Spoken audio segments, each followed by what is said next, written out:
What's up everyone? Alex here. I played the 5-hour demo of Metaphor ReFantazio, and I am in love with it. And it's very clear that it's got a bit of Persona and Shin Megami Tensei in it. It's because of this that I decided to outline everything that's similar between Metaphor and the aforementioned games, based on what I played. If there's something specific you're looking for, feel free to bounce around in the chapter markers of this video. And don't worry about spoilers, it's all about the gameplay here. First, let's talk about the lead up to turn-based combat. What's similar between both games is that in both Metaphor and Persona 5, you can use an ability to see different strengths of each enemy on the field. And despite Metaphor's action-based lean outside of its turn-based battles, combat initiation is pretty similar to Persona 5. You sneak behind an unsuspecting enemy, then hit them with your weapon to instantly get the initiative. The difference here is that Metaphor ReFantazio's action gameplay brings a lot more nuance to the table than just trying to gain the initiative in turn-based combat. For starters, if enemies are just too weak, you can typically one-shot them and not have to worry about turn-based combat at all, and still get the same rewards as you would if you did. If enemies are of equal strength or stronger, and you don't sneak up behind them, you'll have to keep attacking them until their break gauge is empty to gain initiative in turn-based combat. The catch to this is that if stronger enemies hit you even once, the game will force you to transition to turn-based combat with your enemies ambushing you. If you manage to get the initiative, you can hit the squad button and transition to turn-based combat. As a side note, this might all sound similar to Trails Through Daybreak. However, the ability to one-shot weak enemies, the game deliberately pausing the action upon emptying an enemy's break gauge to give you time to hit the squad button, as well as being able to just lock onto an enemy then hit the melee button to just teleport to their location to attack, makes for a tighter experience all around. A comparison between Trails Through Daybreak and Metaphor ReFantazio alone might warrant its own similarities and differences video, so if you want that, let me know in the comments below. Once you're in turn-based combat, things will definitely feel similar. You've got a version of the press turn system in Shin Megami Tensei that functions similarly. Because of the presence of the turn system, your entire party gets to take your turns first, then your enemies, and vice versa, much like in SMT. Archetypes function similarly to personas and demons in SMT, in that they have skills you can use during combat. Much like Persona 5, specific commands are mapped to buttons, allowing for quick access. Along those lines, guarding not only greatly decreases the damage you take, but it also prevents any of your character's weaknesses from being exploited. There's a way to look at enemy weaknesses once you've uncovered them as well, and nearby enemies can show up as reinforcements like in Shin Megami Tensei 5. But as you can imagine, there's also a good number of differences.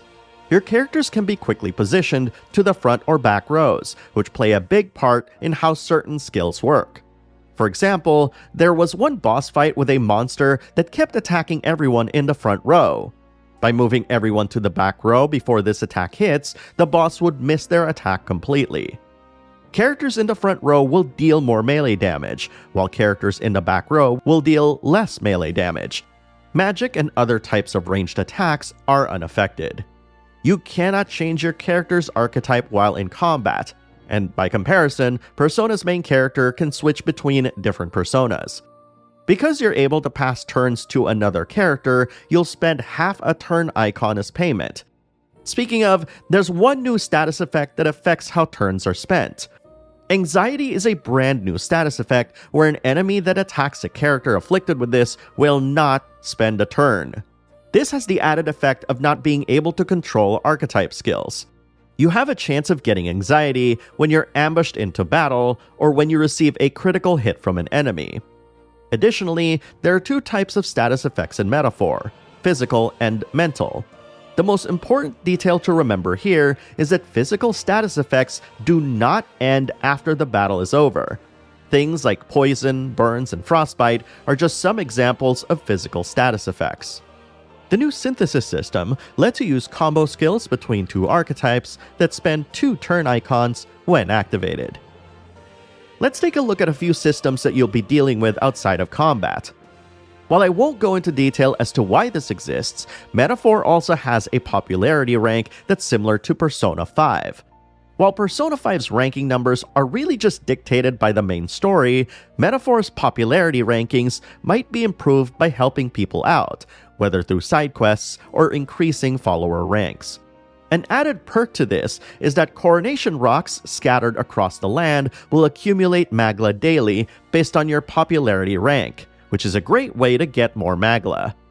Additionally, Metaphor's royal virtues are basically Persona social stats, and like Persona, these virtues will most likely prevent you from being able to do certain things until you raise them to a specific rank.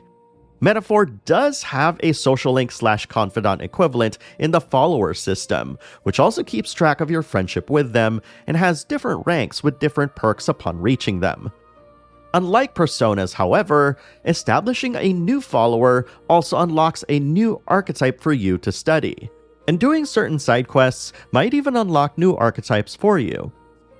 Speaking of, let's talk about archetypes, because while they are similar to Personas, the way you enhance them is vastly different. You'll be improving your archetypes in a place called Academia, which, aside from the obvious lack of purple, functions pretty much like the Velvet Room in Persona. For starters, you won't be fusing different archetypes to obtain new skills. Instead, you'll be spending Magla to inherit skills from other archetypes. This is a currency that you'll receive after winning battles. Like character-specific personas in those games, archetypes can evolve into more powerful versions of themselves. That said, there are more involved requirements. You'll have to level up said archetype and a follower rank associated with it, and spend the required Magla.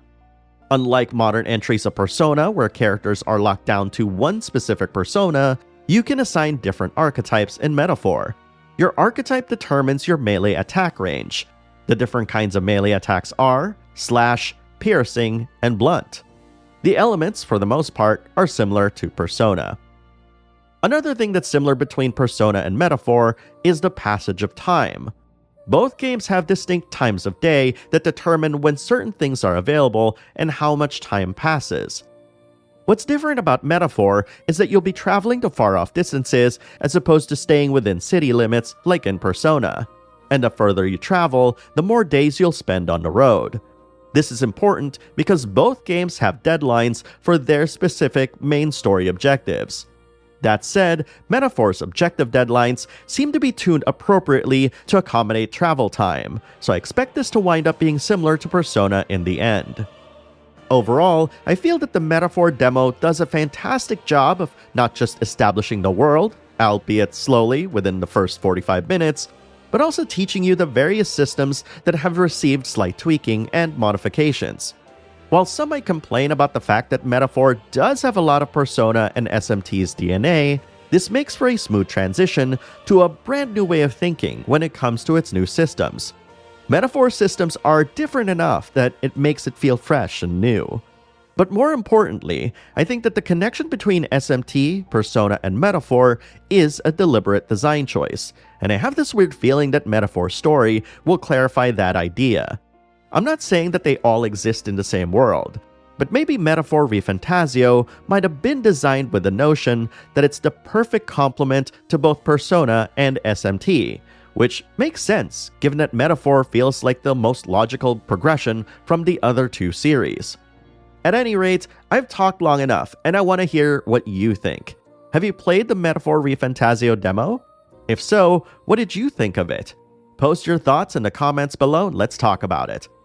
Also, I want to remind you that October is the month for RPGs, and I know many of us have tried Saga in the past, but I just played the demo for the Romancing Saga 2 remake, and I think you will love it.